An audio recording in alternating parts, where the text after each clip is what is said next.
देखिए, एजेंसी का दोबारा समन आया है। मैं हैरान था क्योंकि जिस विषय में मुझे बुलाया है इसके सवाल ऑलरेडी हमने 2019 में दिए हैं। सबको याद है कि मैं 2019 में 2 ईसीआर में गया था, समन काफ़ी मिले थे, 15 बारी गया हूं और 10-10 घंटे बैठा, 23,000 डॉक्यूमेंट दे दिए।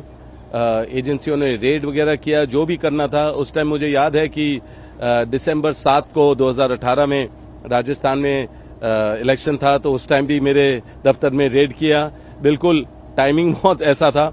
और फिर 2019 में जनरल इलेक्शन था, उस टाइम मेरे को वहां बुलाया और जो भी सवाल थे उसके सारे जितने भी इशू थे सारे मैंने जवाब दिए।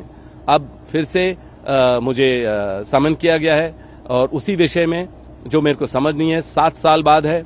क्योंकि वैसे तो मैं क्योंकि अभी इंटेरोगेशन या चल रही है, जो समन है उसके बारे में ज्यादा तो मैं विशेष टिप्पणी नहीं दे पाऊंगा, पर अंदरूनी बात है तो मैं यही कहूंगा कि जो भी सवाल पूछ रहे हैं ये इसके जवाब पहले मैंने 2019 में दे दिए हैं। जो चाहे अगर एजेंसी के लोगों ने, जो भी आईओ ऑफिसर है, अगर उन्होंने मना भी किया कि हमने ये सवाल नहीं पूछे, तो मैंने अपनी स्टेटमेंट 2019 की निकलवाई और उनके सामने मैंने दिखाया कि यही सवाल, जो भी ये विषय में आपने बुलाया, इसके सवाल ऑलरेडी हो चुके हैं। तो वो खुद हैरान थे। और मैं यही कहूंगा कि एजेंसियों का दुरुपयोग हो रहा है। क्योंकि देखिए, मैं अभी अपने जन्मदिन से पहले 10 दिन के लिए लोगों की सेवा करता हूं हर रोज। वैसे तो हमेशा करता हूं, पर 10 दिन लगातार करता हूं। अभी वो सारा रुक गया है क्योंकि मैंने अंधे बच्चों के साथ, विकलांग बच्चों के साथ, बुजुर्गों के साथ मैंने प्लान किया था काफी चीजें, अभी वो रुक गई हैं। और जब भी कुछ भी अन्याय होता है देश में, मैं हमेशा उसके खिलाफ उठता हूं, चाहे ये सरकार कुछ भी करे या कितनी परेशानी करे। तो मुझे हमेशा लगा है कि जब मैं लोगों की आवाज बुलंद करता हूं, जो अन्याय हो रहा है उसके बारे में जिक्र करता हूं, या खुद अगर मेरी कोई भी इच्छा होती है या लोगों की इच्छा होती है कि मैं सक्रिय राजनीति में आऊं, तो उस समय भी एजेंसियों का दुरुपयोग होगा, हमें परेशान किया जाएगा।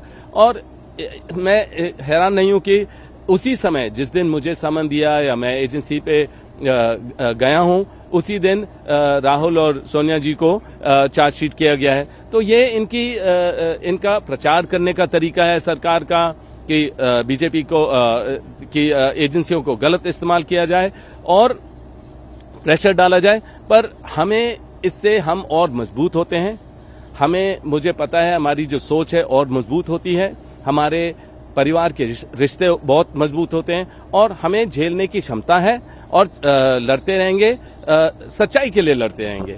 और मुझे पता है कि हर चीज स्पष्ट हो जाएगा, जितनी बारी भी भेजेंगे हर चीज स्पष्ट ऑलरेडी है, पर फिर भी मैं हर क्लियर तरीके से बोलता हूं। और मैं यही कहूंगा कि अभी जो कहीं भी अगर कोई भी उम्मीदवार होता है, एजेंसियों को भेजा जाता है, केस शुरू हो जाएंगे और जैसे ही वहां इलेक्शन खत्म होता है उनका पता ही नहीं चलता है, केस खत्म हो जाता है, हर चीज होता है। तो ये जो गलत हो रहा है, ये जनता का, मेरा जो अनुभव है जनता के साथ, वो हमेशा यही बोलते हैं कि एजेंसियों पर हमें भरोसा नहीं है। क्योंकि उनको जब भी कोई इलेक्शन होता है या कभी भी उनको किसी को गलत तरीके से दिखाना होता है, तो वही चीज दोबारा उनको तंग किया जाता है और एजेंसियों के द्वारा।